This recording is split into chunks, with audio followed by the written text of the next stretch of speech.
Hey guys, this is Ryan, and I just thought I'd take a couple minutes and show you some of the cool stuff that I'm working on for the Brawl competition. Uh, the whole premise of our scene is to redo the living forest and kind of just revamp it and make it look like it's being swallowed up by kind of like a big volcanic like fault line rupture or something like that. So our main goal was to just kind of like shatter the earth and move some pieces around and just really get heavy on the technical side of things and make it look like there's a lot of interesting things going on in the background. So that's what I'm going to talk to you guys about today. So the first thing I want to show you guys is the lava mesh that we've been working on, and we really wanted to do our best on making the lava as realistic as possible and to actually feel like it's flowing and just kind of reacting dynamically to the environment around it, and of course acting like lava itself. So I made a shader that transitions from lava to the solidified lava, and the tricky part was getting the transition between the two working well. And I guess that's something that I'll demo real quick. All right, so really quick, I'm just going to turn off depth of field here, just so we can get a little bit more of a crisp image of what we're dealing with. And going to go into wireframe, and I'll just show you what the mesh looks like now. And I'll turn off emitters, grass, and the big land particles. And the mesh itself, all it is it's just kind of like a fancy UV trick to get the flow down. So the areas like up here, like that would be like the top of the UV map, and you'll notice that all it does is I just have a panner applied to it for the flow that just moves from top to bottom. And I laid out the UVs first, and then I started to move the mesh around. So like, it follows the edge loops of the mesh from top to bottom, which gives it this this really cool looking like flow to it. And you can't really see it too well right now because everything's kind of been painted and stuff. But uh, I'll go ahead and enter mesh paint mode here, and I'll just take everything down to black. And so now you get like a better idea of like what the flow looks like. This is the solid state, and it's just designed to make it look like that lava solidifying into kind of like those ripples and stuff like that. So it's just kind of like moving around the rocks rather than through them. And the UVs aren't completely finished yet. Like this entire mesh actually has a lot of work to be done, but progress is slow. But the cool thing about this is the transition from the liquid to the solid state. So what I can do is move the value up to something like 14 and fill, and you'll see that cracks start to show up in the lava mesh, and we could go higher and they get wider and higher yet, and they get wider still, and then eventually it starts to take in the height map of the ripple, the solidified ripples into effect, and they'll start to break up based on that height map after a certain point. So it's a really cool way to get those chunks moving through that you kind of see in a lot of lava flows, at least in the reference that I saw, all the way up to a solid liquid, or sorry, just a straight up liquid look to it. And now you could really start to see like the flow of things with that. And on the green channel, we have completely black being what you're seeing now, but as you go up, it just gets a little bit brighter to kind of simulate hot parts of it. And usually, typically, at least where the lava is flowing the fastest, that's the hottest part of the lava. So in the central parts of the flows, this will give me functionality to actually paint what areas are hotter than others. So for instance, I could come in here with black and paint around these edges here, and this will make it appear that the lava moving around those edges is a little bit cooler than the lava flowing around them.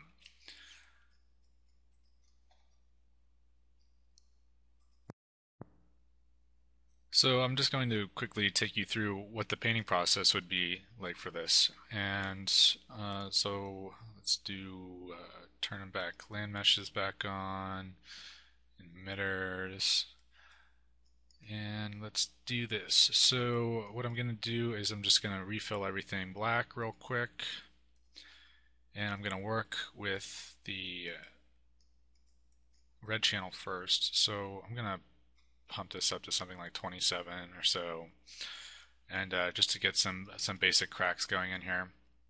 And now I'm going to bring this value all the way up to 1, but bring my strength down pretty low. And now I know that up here where the lava is spewing out, it's going to be mostly liquid. So I can paint all of this solidified lava away.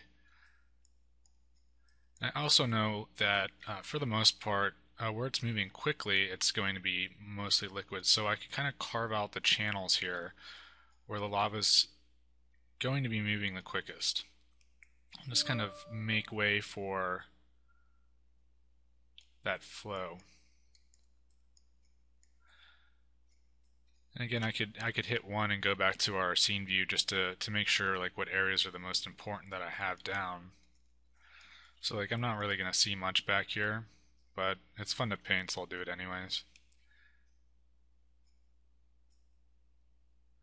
Getting a little bit of a slowdown here. Now like there's an area right here where there's clearly some problems with seams.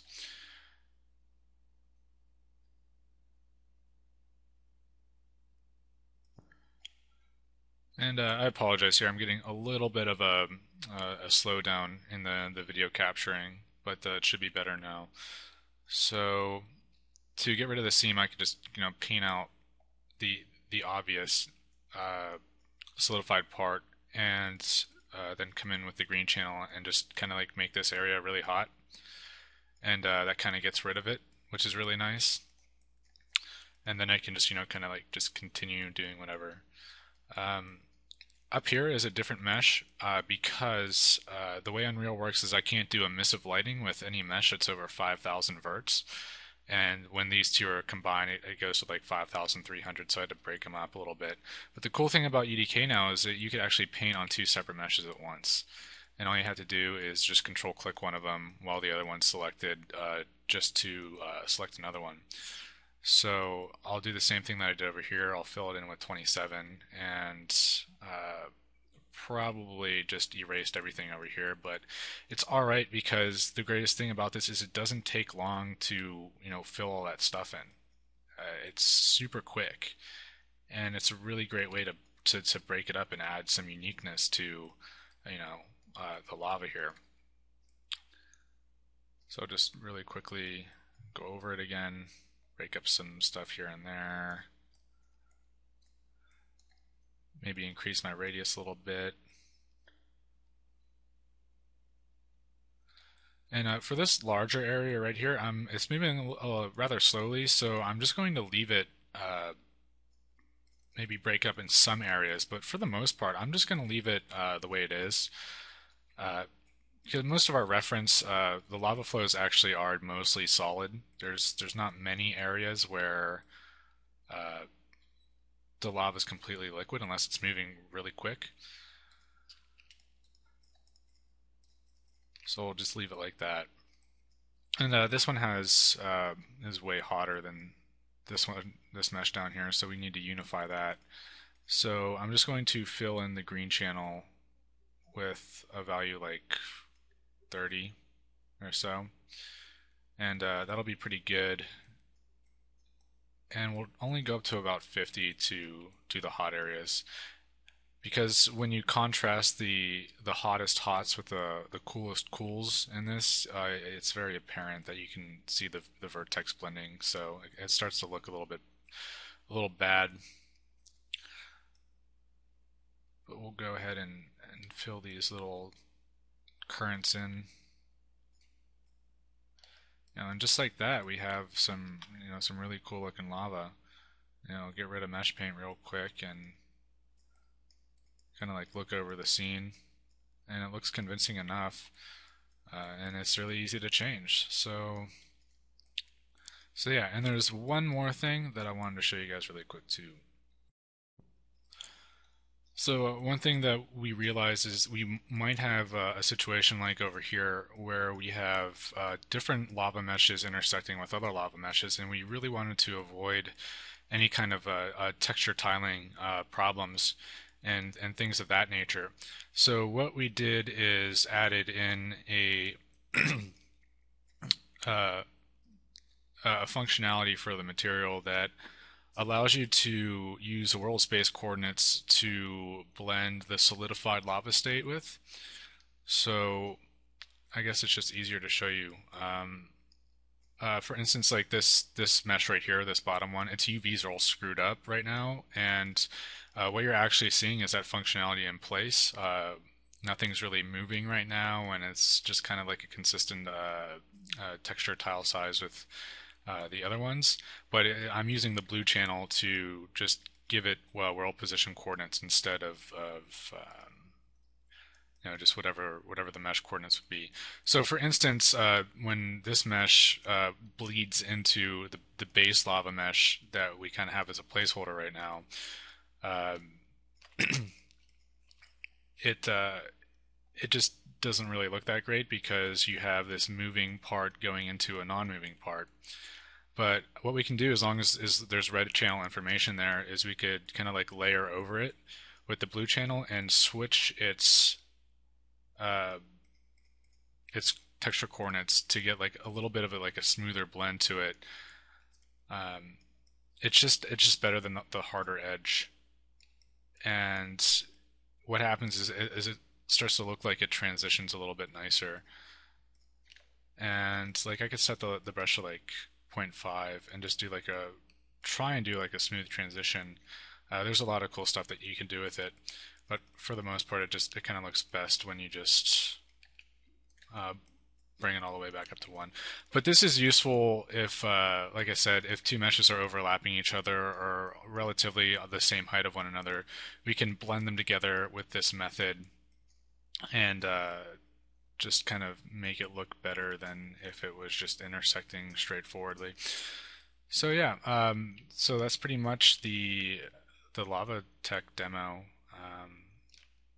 There will probably be another demo as we go further on that documents some of the cool emitter stuff that I have going on here. And nothing too groundbreaking there, but I don't know, I might go over just post-processing and stuff like that because that's playing a huge role in making our scene look great. So, keep checking back with the progress. Good luck to the other competitors for the brawl competition, and yeah, keep up the good work.